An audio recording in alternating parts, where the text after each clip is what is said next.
बहुत सारे स्टॉक्स ऐसे हैं जो इस समय ब्रेकआउट दे रहे हैं विद वॉल्यूम, क्योंकि रिसेंट जो ग्लोबल मार्केट में चेंजेस आए हैं वो हमारे स्टॉक मार्केट में रिफ्लेक्ट होना शुरू कर रहे हैं। आइए वीडियो में डाइव इन करते हैं, देखते हैं ऐसे कौन से स्टॉक्स हैं जो ब्रेकआउट कर रहे हैं और इसमें आपको चांसेस अच्छे मिल सकते हैं मल्टी ईयर ब्रेकआउट को फाइंड आउट करने की। आइए चलते हैं वीडियो की तरफ। चलिए शुरू करते हैं अपना एनालिसिस ब्रॉडर मार्केट इंडेक्स जो कि निफ्टी 500 हमारा है। निफ्टी 500 आज 1% से ज्यादा का क्लोजिंग दी है और इसके अंडर में जो भी स्टॉक्स हैं उन्होंने 5-6% और किसी स्टॉक ने 10% की भी अच्छी क्लोजिंग दी है। ये एक अच्छा इंडिकेटर है कि मार्केट में स्ट्रेंथ वापस आ रही है। अगर ये निफ्टी 500 हमारा इस ब्लू लाइन को जो कि 22,408 का है, अगर ये इसको सस्टेन करता है तो यही इसके लिए अगला पिवट होगा। अगर हम निफ्टी ऑटो की तरफ जाएं, जिसने आज सबसे अच्छा हमें प्राइस एक्शन दिया है, वो है नियरली 4.18% का अपसर्ज। अगर हम ब्लू लाइन को रेजिस्टेंस मान के चलें तो क्लियरली निफ्टी ऑटो ने इसको ब्रेक किया है और ऊपर सस्टेन किया है। अगर कल ये निफ्टी ऑटो इसको सस्टेन करता है और मार्केट इससे और ऊपर जाता है तो डेफिनेटली निफ्टी ऑटो एक अच्छा सेक्टर हमें साबित होगा। अगर हम और इंडेक्स की तरफ जाएं, कंज्यूमर ड्यूरेबल्स ने भी एक 3.38% का अच्छा क्लोजिंग दिया है। ये एक अच्छा इंडिकेशन है कि मार्केट में बाइंग वापस आ रही है। अगर हम कोर हाउसिंग की तरफ जाएं तो इसने भी नियरली 3% की तरफ जाया है। इसके अंदर जो भी स्टॉक्स आते हैं आप उनको देखिए और फाइंड आउट कीजिए कि कुछ ऐसी एनालिसिस हैं जो आप देख सकते हैं स्टॉक्स में। ईवी सेक्टर की तरफ जाएं तो नियरली 2.60% का अपसर्ज है। अगर मोबिलिटी की तरफ जाएं इसने भी बहुत अच्छा हमें सर्च दिया है। ईवी मोबिलिटी ये जनरली ऑटो के अंडर ही आते हैं, बट एक डिफरेंट सेक्टर्स के अंदर भी इनकी एनालिसिस की जा सकती है।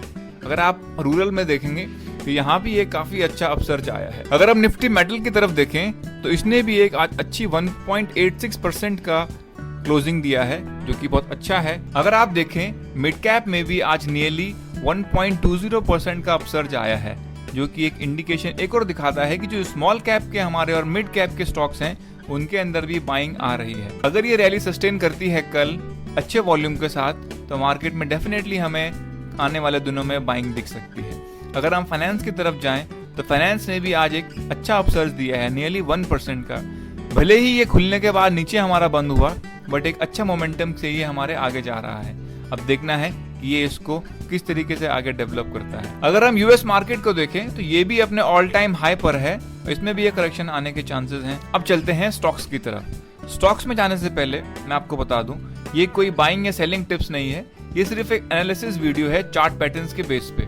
आप जो भी आप अपनी पोजीशन लेंगे वो आप प्लीज अपनी एनालिसिस करें, रिस्क देखें, स्टॉप लॉस जरूर देखें और फिर उसमें इन्वेस्टमेंट बनाइएगा। सबसे पहले शुरू करते हैं सायरामा SGS टेक्नोलॉजीज से। अगर हम देखें वीकली टाइम फ्रेम में तो इस स्टॉक ने हमारा अच्छा कंसोलिडेशन दिया है और हमारा 7 जुलाई को इसने एक अच्छा ब्रेकआउट दिया है विद वॉल्यूम। ब्रेकआउट देने के बाद से एक छोटा सा टॉप बनाने के बाद इसने कंसोलिडेशन हमें दिया है और आज नियरली 3% का इसने हमें क्लोजिंग दी है। तो ये एक अच्छा कैंडिडेट हो सकता है हमारे स्टॉक मार्केट में जो हमें अच्छा मोमेंटम हमारा दे सकता है। दूसरा स्टॉक जो हम बात करेंगे वो होंगे एलॉयड एंटरप्राइज का। ये स्टॉक भी हमारा एक रिसेंटली IPO आया था 21 अक्टूबर को, तब से ये स्टॉक ने हमें काफी अच्छी मूवमेंट दी है और अभी कंसोलिडेशन फेज में है। आज नियरली 6% का इसने राइज दिया है और जो कि एक अच्छा इंडिकेशन ये दिखाता है कि स्टॉक में अच्छा पोटेंशियल है। दूसरा स्टॉक अगर हम देखें वो होगा हमारा AB capital. AB capital recently बहुत अच्छे मोमेंटम से आगे बढ़ रहा है और अगर हम इसके देखें इसके डाउन से इसने अभी तक नियरली 80% का मूव दे दिया है। इसने कंसोलिडेशन के भी इसने एक फेज बनाया था और अभी ये एक अच्छे मोमेंटम में आगे बढ़ रहा है। ये सारे स्टॉक्स जो मैं आपको दिखा रहा हूँ ये सारे नई कंपनीज के स्टॉक हैं। जो नई कंपनीज के स्टॉक होते हैं उनमें ज्यादा पोटेंशियल होता है अपने प्राइस को इंक्रीज करने का। जो मैच्योर कंपनीज होती हैं जैसे HDFC, रिलायंस, टाटा, इनमें बहुत ज़्यादा स्कोप नहीं होता है कि इनका प्राइस बहुत जल्दी आगे बढ़े।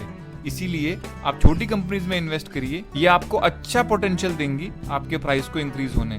डेफिनेटली इनमें रिस्क होता है तो इसीलिए इनको स्टॉप लॉस बहुत टाइट हम लेके चलते हैं। तीसरा बात करते हैं JSL, जिंदल स्टेनलेस स्टील। ये एक बड़ी कंपनी है, ये कोई स्मॉल कंपनी नहीं है, पर जो इसमें प्राइस एक्शन दिख के आ रहा है आज इसमें नियरली 2.5% का हमें अपसाइज दिया है और ये काफी अच्छा हमें इसमें अप मूवमेंट देखने को मिल सकता है। Jindal stainless steel metal sector के अंडर में आएगा और हमें एक बहुत अच्छा रिटर्न देने को मिल सकता है। अगर हम देखें सुदर्शन केमिकल, ये भी एक बहुत अच्छा हायर हाई और ट्रेंडिंग स्ट्रक्चर बना रहा है और रिसेंटली एक छोटा सा कंसोलिडेशन फेज में है। अगर आप इसको यहाँ पे लेंगे तो एक स्टॉप लॉस भी आपको ज़रूर यहाँ पे लगाना पड़ेगा कि बाई चांस अगर ये स्टॉक नीचे आता है तो आपको इस स्टॉक से बाहर होना है। स्टॉप लॉस आपको हमेशा लगाना है दोस्तों। आप इस भरोसे मत बैठिएगा कि जो हमने एनालिसिस करी है यही सही होती है। मार्केट आपको कभी भी रॉन्ग प्रूफ कर सकता है और आपका पूरा कैपिटल वाइप आउट हो सकता है। इसलिए स्टॉप लॉस हमेशा लगाएं। ट्रेड में तभी एंट्री बनाएं जब आपको अपना स्टॉप लॉस पता हो और आपको अपना टारगेट पता हो। चलिए बढ़ते हैं अपने 5वें स्टॉक की तरफ, जो हमारा होगा इंडियन बैंक। इंडियन बैंक को अगर आप देखें तो चार्ट्स के हिसाब से इसने अपना कंसोलिडेशन फेज को ब्रेकआउट करा है और रिसेंटली एक टॉप ऑन टॉप बना रहा है। इसका मतलब ये होता है कि इसने यहाँ पे कंसोलिडेशन फेज बनाया, ब्रेकआउट होने के बाद ये दोबारा कंसोलिडेशन कर रहा है। इसमें ये दिखाता है कि इसमें बहुत अच्छा पोटेंशियल है ऊपर जाने का। इसका टारगेट हम नियरली 850 के हेरफेर हम इसको रोक सकते हैं। नेक्स्ट स्टॉक जो हम बात करेंगे वो होगा जोमेटो का, जो कि एटर्नल के नाम से आता है। जब से इस स्टॉक के बारे में हमने एनालिसिस करी है तब से ये स्टॉक ऊपर ही ऊपर बढ़ता चला जा रहा है। अभी भी एक छोटा सा हम पे ऑप्शन है इसको बाय करने का। इसका स्टॉप लॉस आप इधर लगाइए और थोड़ा सा इसको होल्ड करिए 430 तक। शायद ये आपको एक अच्छा टारगेट दे और आपको एक अच्छा पोटेंशियल प्रॉफिट बना के दे। तो ये सारे स्टॉक्स जो मैंने आपको बताए हैं इसमें आप अपना एक बार अपने आप ये एनालिसिस करिएगा, उसके बाद आप इसमें एंट्री बनाइएगा। किसी भी स्टॉक में आप एंट्री ऐसे मत बनाइएगा कि आपको स्टॉप लॉस जल्दी हिट हो जाए और आपको लॉस हो जाए। ट्रेडिंग में हमेशा इस चीज का ध्यान रखिए, आपका रिस्क छोटा रहना चाहिए और आपका टारगेट बड़ा रहना चाहिए। तो फ्रेंड्स बताइए आपको मेरा एनालिसिस कैसी लगी, और इस तरह की एनालिसिस अगर आप और चाहते हैं कि मैं आपको दूं तो प्लीज कमेंट बॉक्स में इसको लिखिए।